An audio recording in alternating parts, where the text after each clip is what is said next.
नमस्कार, news express देख रहे हैं आप। आपके साथ मैं हूं खुशबू राय। बिहार में इसी साल चुनाव होंगे। सभी दलों ने इसकी तैयारी भी शुरू कर दी है। वार पलटवार, आरोप प्रत्यारोप का दौर भी शुरू हो गया है। चुनावों को देखते हुए कांग्रेस भी एक्टिव मोड में नजर आ रही है। खुद राहुल गांधी 5 महीने में 6 बार बिहार का दौरा कर चुके हैं। बिहार से लौटने के बाद उन्होंने बड़े अखबार में एक लेख लिखा जिसमें बिहार चुनाव को लेकर एक बड़े खतरे की आशंका जताई है।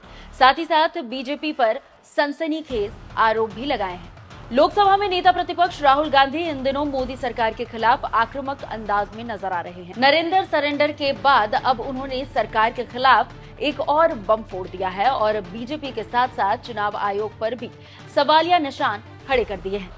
दरअसल राहुल गांधी ने एक बड़े अखबार में मैच फिक्सिंग पर एक लेख लिखा। यहाँ मैच फिक्सिंग का मतलब क्रिकेट वाली फिक्सिंग से नहीं बल्कि चुनावी फिक्सिंग से है।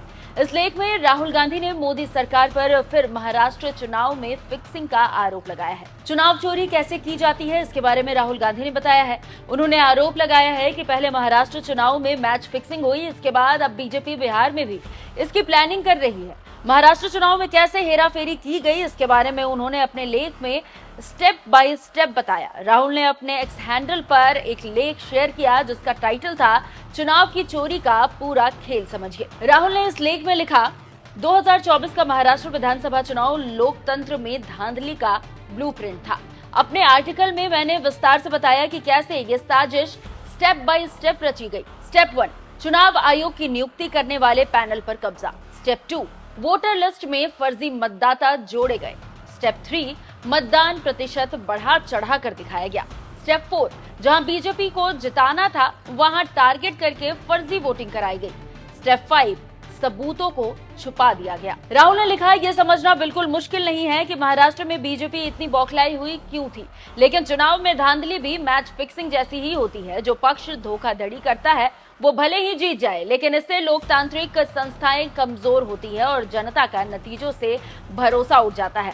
हर जिम्मेदार नागरिक को सबूतों को खुद देखना चाहिए, सच्चाई समझनी चाहिए और जवाब मांगने चाहिए, क्योंकि महाराष्ट्र की ये मैच फिक्सिंग अब बिहार में भी दोहराई जाएगी और फिर वहां भी जहां जहां बीजेपी हार रही होगी, मैच फिक्स किए गए चुनाव लोकतंत्र के लिए जहर है। ये पहला मौका नहीं है जब महाराष्ट्र के नतीजों पर राहुल गांधी ने सवाल उठाए हो। इससे पहले भी वो लगातार महाराष्ट्र चुनाव नतीजों पर सवाल उठा चुके हैं। उन्होंने मतदाता सूची में बड़े बदलाव का आरोप लगाते हुए कहा था कि महाराष्ट्र की 118 सीटों पर लोकसभा चुनाव के 72 लाख मतदाता जोड़े गए हैं। इनमें से 102 सीटें बीजेपी ने जीती थी। इससे साफ जाहिर होता है कि कहीं ना कहीं कुछ गड़बड़ तो जरूर है। बिकॉज आपने सही बात बोली कि वोटर लिस्ट क्या सरकार बनाती है। मैंने नहीं बोला नहीं, आपने बोला क्या, और आपने सही बोला कि सरकार वोटर लिस्ट नहीं बनाती है। मगर पूरे देश में वोटर लिस्ट पर सवाल उठ रहे हैं। हर स्टेट में, हर ऑपोजिशन के स्टेट में और महाराष्ट्र में black and white voter list पे सवाल उठे हैं। तो पूरा ऑपोजिशन मिलकर सिर्फ ये बोलने दीजिए, पूरा ऑपोजिशन सिर्फ मिलकर ये कह रहा है कि वोटर लिस्ट पे यहां पे एक डिस्कशन हो जाए। ओके। आप बनाते नहीं हो, इसको हम एक्सेप्ट कर रहे हैं, आप डिस्कशन तो कीजिए। राहुल ने इस मुद्दे को संसद में भी उठाया था। वहीं एमवीए के दल शिवसेना यूपीटी ने भी राहुल के बयान का समर्थन किया। शिवसेना सांसद संजय राउत ने दावा किया कि महाराष्ट्र में चुनाव हुआ ही नहीं, उसे तो हाईजैक किया गया था ताकि अडानी के कर्जे माफ किए जा सके। ऐसा है कि राहुल गांधी जी ने ये बात अंतर्राष्ट्रीय मंच पर भी कही। बार बार हम सब लोग ये बात दोहराते कि महाराष्ट्र का चुनाव इस प्रकार से, वो चुनाव हुआ ही नहीं। मैं कहता हूं 2024 का महाराष्ट्र का चुनाव हुआ ही नहीं है, चुनाव हाईजैक कर दिया अमित शाह ने, देवेंद्र फडणवीस और मोदी। उनका प्रतिष्ठा का विषय था, इसलिए कि अगर हमारी सरकार आ रही थी तो गौतम अडानी के धारावी से लेकर सभी ठेके कॉन्ट्रैक्ट रद्द हो जाते। ये डर से गौतम अडानी, अमित शाह और देवेंद्र फडणवीस ने ये चुनाव हाईजैक किया, विजय को खरीद लिया। ये लोगों पैसे से ताकत पर 60 लाख बोगस वोटर्स 2 घंटे में कहां से आ गए, आप मुझे बताइए। उसी तरह से राज्य का और देश का चुनाव आयोग का चयन हो गया। सब कुछ अपने हिसाब से कर दिया, क्योंकि महाराष्ट्र का चुनाव हाईजैक करना है। और इसलिए कि गौतम अडानी का जो यहाँ सब जो घोटाले चल रहे हैं उसको प्रोटेक्शन मिले। अगर हम लोग आते तो धारावी का कॉन्ट्रैक्ट रद्द कर, बस, बाकी कुछ नहीं।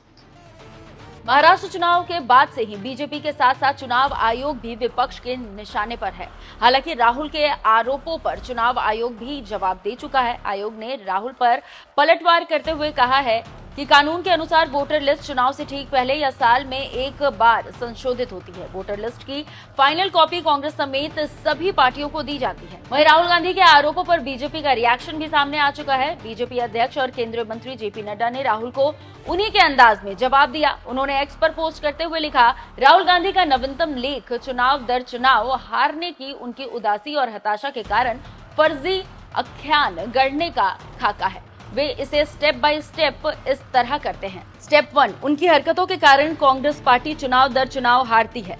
स्टेप 2, आत्मनिरीक्षण करने के बजाय वे विचित्र षड्यंत्र रचते हैं और धांधली का रोना रोते हैं। स्टेप 3, सभी तथ्यों और आंकड़ों को अनदेखा करते हैं। स्टेप 4, शून्य सबूत के साथ संस्थानों को बदनाम करते हैं। स्टेप 5, तथ्यों के बजाय सुर्खियों की उम्मीद करते हैं। नड्डा ने लिखा, बार बार उजागर होने के बावजूद राहुल गांधी झूठ फैलाते रहते हैं और वो ऐसा इसलिए कर रहे हैं क्योंकि बिहार में उनकी हार निश्चित है। लोकतंत्र को नाटक की जरूरत नहीं है, उसे सच्चाई की जरूरत है। महाराष्ट्र चुनाव की बात करें तो 23 नवंबर साल 2024 को महाराष्ट्र विधानसभा चुनाव के नतीजे सामने आए थे।